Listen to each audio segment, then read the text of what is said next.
তো নমস্কার বন্ধুরা, আপনাদের সবাইকে আমার চ্যানেলে স্বাগত। আজকে আমি তোমাদের সাথে শেয়ার করব মটর পনিরের রেসিপি। খুবই সহজ পদ্ধতিতে এটা রান্না করা যায় আর খেতেও খুব টেস্টি।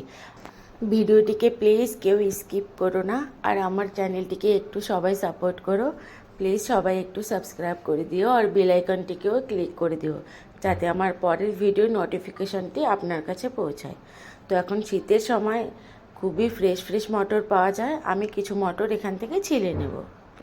এখানে আমি নিয়ে নিয়েছি 250 গ্রাম পনির, দুটো পেঁয়াজ, 3টে টমেটোর আর একটা রসুন আর ছোটো একটা আদার টুকরো।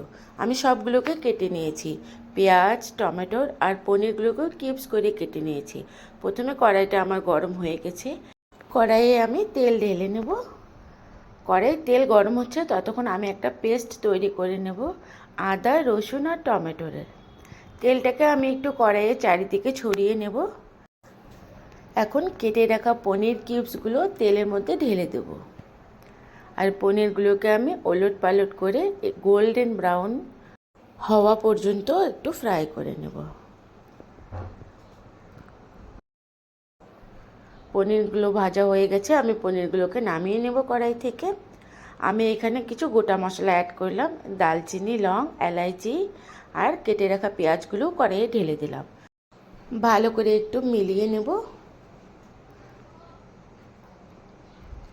এখন আমি মটরশুঁটিগুলোকেও কড়াইয়ে অ্যাড করব। তো পেঁয়াজের সাথেই আমি মটরশুঁটিগুলোকে ভালো করে একটু ভেজে নেব। আমি আলাদা করে মটরগুলোকে ভেজে নিচ্ছি না। এখন আমি ওই পেস্টটাকে এখানে ঢেলে দেবো, যেটা টমেটোর আর আদা রসুনের আমি বানিয়েছি। সবগুলোকে একটু ভালো করে আমি কষিয়ে নেব। আমি আর একটা মশলা তৈরি করে নিচ্ছি, যেখানে আমি পরিমাণ মতো লবণ, হলুদ গুঁড়ো আর লঙ্কার গুঁড়ো, জিরার গুঁড়ো দেব আর ধনিয়া গুঁড়ো। একটু জল ঢেলে আমি এটার একটা পেস্ট তৈরি করে নেব, আর আমি এটাকে কড়াইয়ে ঢেলে দেব। সব মশলাগুলোকে আমি ভালো করে কষিয়ে নেব।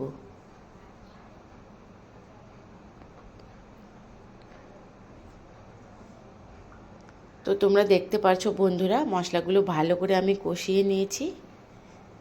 কালারটাও দেখো কত সুন্দর এসেছে।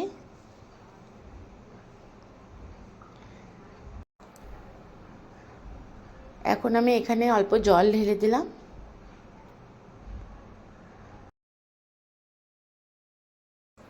ভালো করে একটু মিলিয়ে নেব, আর ভেজে রাখা পনিরের টুকরোগুলোকে এটাতে অ্যাড করে দেব। 2 মিনিট পর্যন্ত ভালো করে কুক করে নেব। 2 মিনিট হয়ে গেছে বন্ধুরা। এখন আমি কেটে রাখা ধনেপাতা ছড়িয়ে নামিয়ে নেব সবজিটিকে।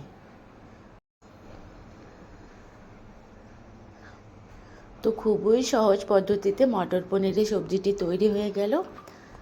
তো তোমরাও এটাকে অবশ্যই ট্রাই করো। একদম ঝটপট এটা তৈরি হয়ে যায়, আর এটাকে তোমরা রুটি বা পরোটা বা ভাতের সাথে খেতে পারো। খুবই মজাদার লাগে খেতে। তোমাদের যদি আমার ভিডিওটিকে ভালো লেগে থাকে তো ভিডিওটিকে লাইক কমেন্ট করে দিও, আর ভিডিওটিকে শেয়ারও করো, আর চ্যানেলটিকে প্লিজ সবাই সাবস্ক্রাইব করে দিও। Thank you.